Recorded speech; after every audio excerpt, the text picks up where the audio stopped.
I'm going to speak in English because that's my first language. It's also the department that I'm in. And I guess a good question would be, why is someone in the Department of English talking Latin American Studies? And that's a great question, right? So like, why am I going to present at a conference entitled Archiving the Central American Revolutions?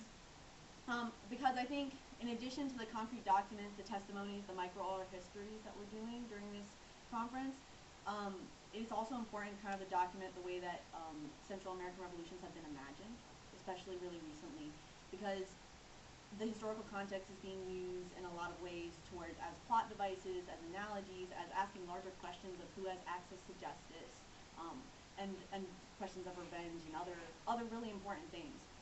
So literature by writers of Central American heritage can in many ways bring about discussion that's not covered, about a history that we don't cover in our U.S. textbooks. And also attempt to reenact through the literary imagination the sights, the smells, the sounds, the feelings surrounding the revolutions and the diasporas that was caused by it.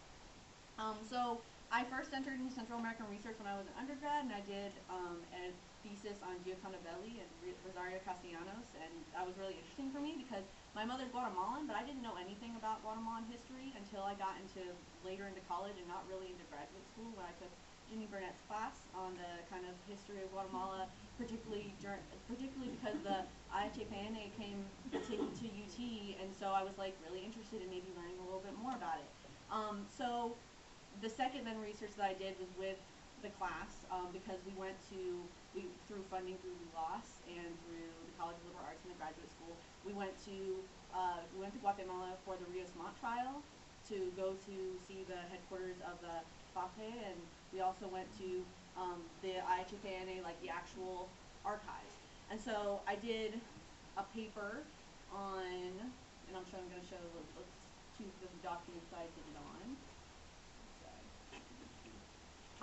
I did a paper about rhetoric of propaganda and the student movements, particularly. I was interested in the secondary school movements because they're, the Hotepepe and other Pueblo and other groups were important towards kind of building towards towards movements in the USAC and other places. So I did things about anti-Rojo communist kind of propaganda, which is what this is right here. This is one of many things by the CADE, I guess. They're pretty terrible to look at, but there are tons of them in the IHPN, so you can kind of understand some of the tools that were being used to stop people from joining the guerrilla movements and from fighting against kind of government repression. And then I also looked at other documents like this one, which were based mostly on like student movements getting together. This one's really interesting because there have student movements from tons of different organizations, including like women's organizations, the Agrupación Femenina de Dolores Bedoya, and a couple of other things that I hadn't really heard of or haven't really been talked about a lot in history books. So there's really a ton in the IHPN that was really available. If I was a history scholar, which maybe I should have been, I could be doing even more about this. But it was really interesting kind of to see in the 60s and early 70s what was going on with these student movements. And that's the first major paper I've done on it. But I've actually been doing stuff on, and here's some other things here, some propaganda, some other things about how to see what the lineage of going to communism would be, what was needed here. But what I've been doing in the English department is actually looking at the kind of growing production of literature by Central Americans, or what like Arthur Arias would call the Central Americans, and Central American diasporic literatures. So many children who either came to the U.S. very young or who were born here after the diaspora or after their parents' migration are kind of coming of age today to speak about the effects of the Central American revolutions on cities like Los Angeles or Providence, Rhode Island, and also on individual people and their families. So the literature is in many ways archiving the experiences of the parents or of the refugees who shared their stories to journalists, such as in The Tattooed Soldier, which is the book on the left, which Hector Tovar, a journalist in Los Angeles, kind of made using these experiences of refugees that he met through solidarity workers. Solidarity workers in general talking about their experiences, or using those experiences they heard about, or in some cases, such as the book in the middle called Family Resemblance, imagining the reasons for migration. So that book actually, the author's parents came here she still has no idea why they came here. So she wrote this book as an imagination of why, right? Which in many ways is problematic, which is what I talk about a lot in my master's report, which is what I'm looking at, the tattooed soldier and family resemblance in that. But there's also other ones. I put another one. Silvio Sirias has the Mutiny under the Saiga, and that's one of Nicaragua. But there are more coming from different parts of Central America, some of them having to do with revolutions, some of them just from the diaspora caused by those revolutions, some of them about immigration that's still happening today. So what I've been working on for my nearly complete master's thesis, hopefully just one more draft, I'll be done, it discusses the way in which Tobar and Barrientos' work suggests that Guatemalan American literature, and I assume probably likely those of the Salvadorians as well, actually is more of a refugee literature than it is as an immigrant literature, kind of fitting in mainstream Latino narratives. So, you know, my ability to do this research is really only made possible because of this increased production of works you know, and they're in English, Spanglish, you know, not a lot of them being published in the U.S. that are in Spanish for probably a lot of other reasons to do with hierarchy and power.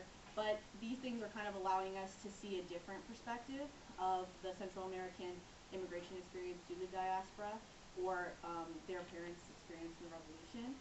And also what's making this possible is that there are more people writing about and theorizing this.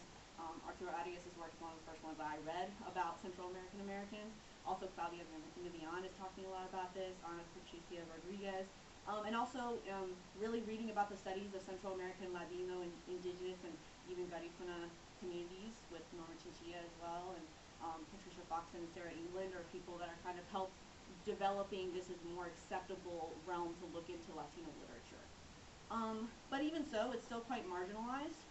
Still, you know, we have like CMOS, we have Center for Mexican American Studies, but we have less about Central American kind of contribution to culture in the U.S. And you know, there is a question as to where the purview is. I'm in the English department. I'm in the Third World and Ethnic Literatures section, which is kind of a strange, problematically named thing. And that I think shows where does this belong? Does this belong in a Spanish department when they're not written in Spanish? Does it belong in an English department even though it's talking about something that's really outside of the U.S. experience and outside of the common U.S. imaginary? Does it belong in like American studies? Does it belong in Latino studies, Latin American studies? LLILAS has been really nice to me, but you know, sometimes it doesn't happen when it comes to talking about Central American, because there are a lot of questions to think about. Some of them being things like, how does like being a Latino or indigenous, how does that cross over to the border in which all of those differences are then homogenized and we're just Central American, right? How, you know, there's questions of like invisibilizing the Central Americanness within Latino culture. You know, is it right to label this literature as Central American American when we have these kind of indigenous diasporas being part of this? Do they want to be called Central American?